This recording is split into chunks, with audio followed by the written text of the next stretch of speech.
Madu is the Deputy Senate President of the 8th Assembly of the Nigerian Senate. Senator Saraki was returned by 57 lawmakers, just as 51 lawmakers, mostly of the All Progressives Congress APC, were absent from the...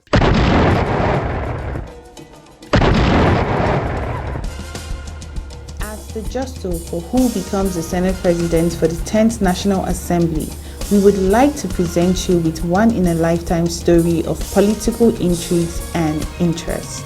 In this video, we want to share with you a story of high-power politics that you might not get anywhere else. A story of how Saraki coordinated a bloodless coup.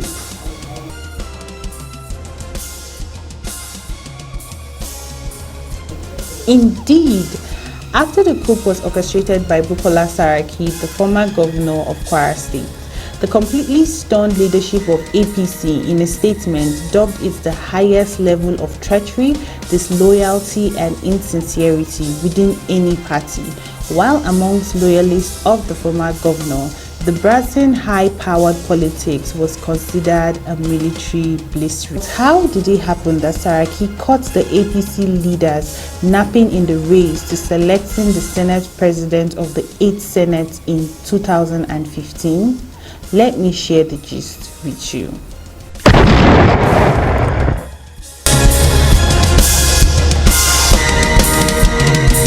Was that the leadership of the APC was outsmarted by one of its own in a manner that will qualify as one of the most audacious in Nigerian political history.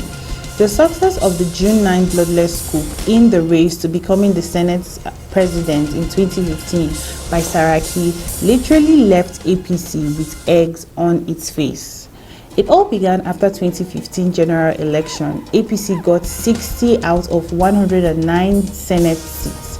In fact, the APC came out of the election with comfortable, though not the 2/3 absolute majority. However, one of the APC senators died before the inauguration of the new session of the National Assembly, and this reduced the number of senators elected on the platform of the party to 59. The opposition, PDP, won 49 seats. With such scenario, it's given that APC should produce the principal officer of the Chamber of the National Assembly, except the position specifically zoned to the minority party in the Constitution. The party was, however, confronted with the problem of whom and where to choose the person to support amongst its senators, especially for the two topmost positions of Senate President and Speaker of the House.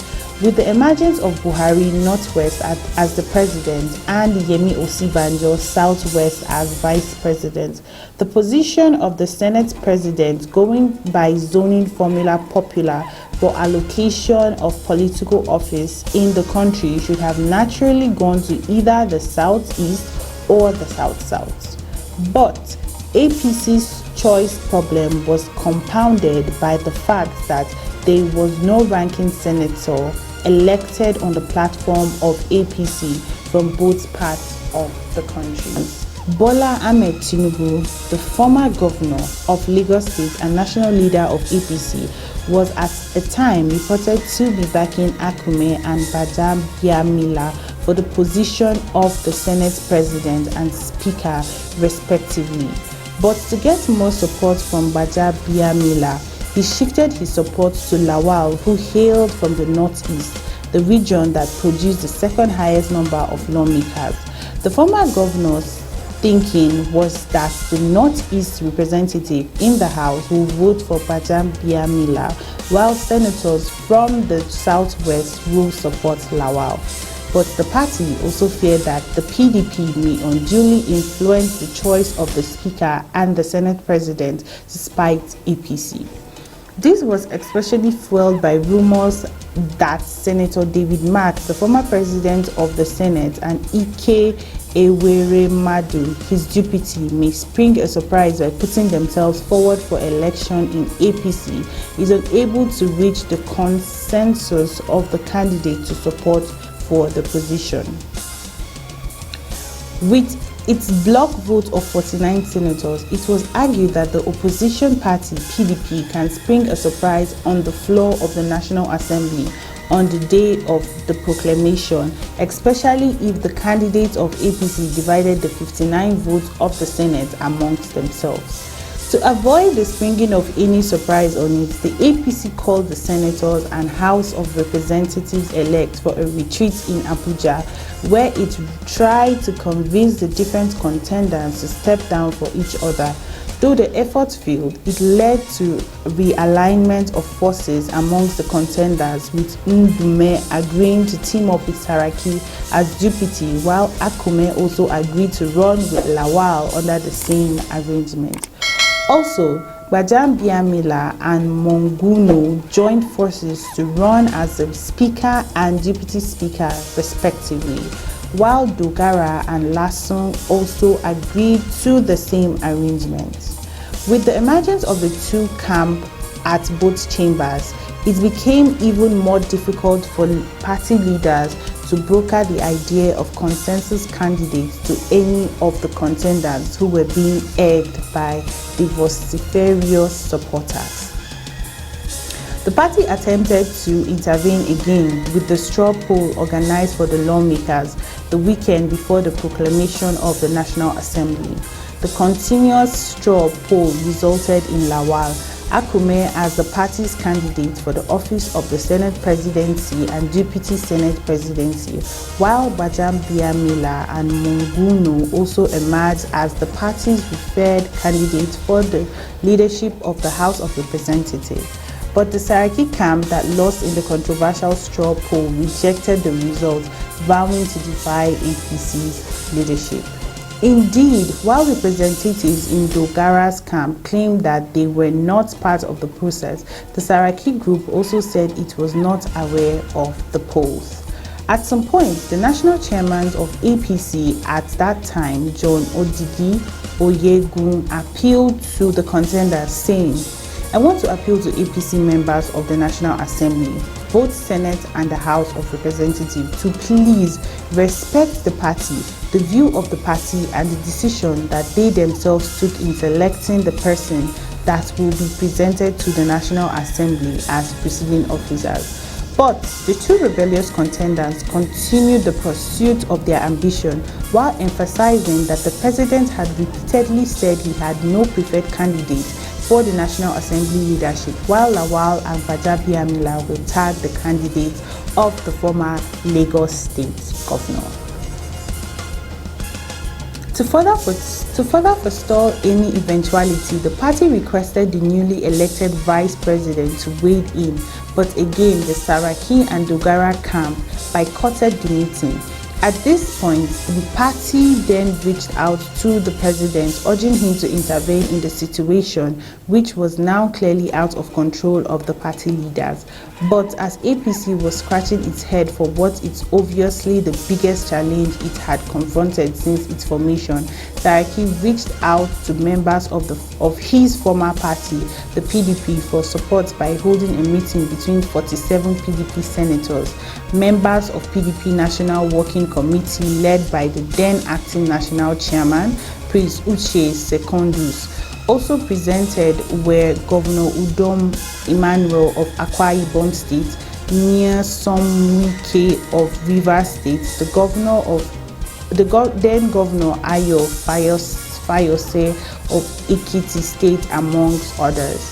Arising from the meeting, the PDP issued a statement indicating that members of the party would vote for Saraki and Dogara in the Senate President election.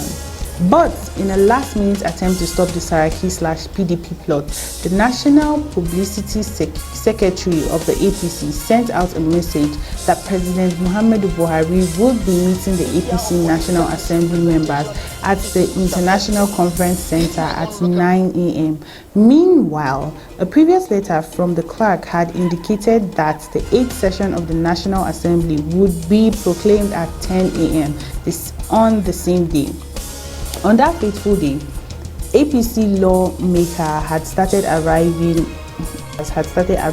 the International Conference Center for their meeting, with President Buhari as early as 8 a.m. Instead of heading for the venue of the meeting, the former Kwara State governor assured of the block vote of the 49 PDP senators elect, in addition to the votes of few renegade APC members headed for the National Assembly. At the National Assembly, when the clerk of the National Assembly called for the nomination for the post of Senate President, only Saraki's name was mentioned. Meanwhile, President Buhari was getting ready to head to the ICC when he was persuaded by one of the governors in the Northwest not to attend the meeting. Reason: if Buhari supported the ambition of Lawal and Gbadambiamila, he would be handing over the Senate presidency to Tinubu. However, the special assistant of the president on media was one of the view that the 11th hour meeting at the ICC was the idea of the National Working Committee of the APC, and that the president was duly informed before the statement inviting the lawmakers were sent out by the party. According to him, there was a request for the National Assembly to move the time of the inauguration of the Senate for the meeting between the president and the APC lawmakers to hold. And the president decided not to go to the meeting at the ICC as he learned that the process of the election of the Senate president had already begun as he was about to leave his house for the meeting. Though Ahmed Lawal faction of the APC awoke to news of the PDP endorsement of Mr. Saraki, they still went for the 9 a.m. meeting called by President Buhari. They were waiting for the presidential parley when Senator Saraki and some other rebel senators of the APC moved into the National Assembly complex, where the police had thrown a condor to prevent workers and reporters from entering for the election of the principal officers. Therefore, as a result of the conflict in timing and scheduling of the meeting between the president and the senators, the Lawal group were clearly not in the Senate. Thus, by default, Saraki was elected unopposed, and a contest that was predicted to be keenly fought became a walk in the park for the politicians from Kwara State. While lawmakers loyal to Lawal and Gbadambiamila waited for President Buhari to arrive, word reached the president that Mr. Saraki had been elected as Senate President. Mr. Saraki was quickly sworn in as the new Senate President, even as his APC colleagues were at the ICC waiting for Mr. Buhari to address them. Was returned by 57 lawmakers, just as 51 lawmakers, mostly of the All Progressives Congress APC, were absent from the session. According to the Senate rules, a quorum is formed by 38 lawmakers, which is sufficient to commence proceedings, while Senator Saraki was elected unopposed and Senator Ekweremadu beat Senator Ali Ndome to the position of Deputy Senate President. Senators Ahmed Lawan had been endorsed by the ruling party as the candidate for the Senate presidency. I will now leave you with pictures of a replay of visuals of the oath-taking of the new Senate president of the 8th Assembly, and that's Senator Bukola Saraki. Take a look.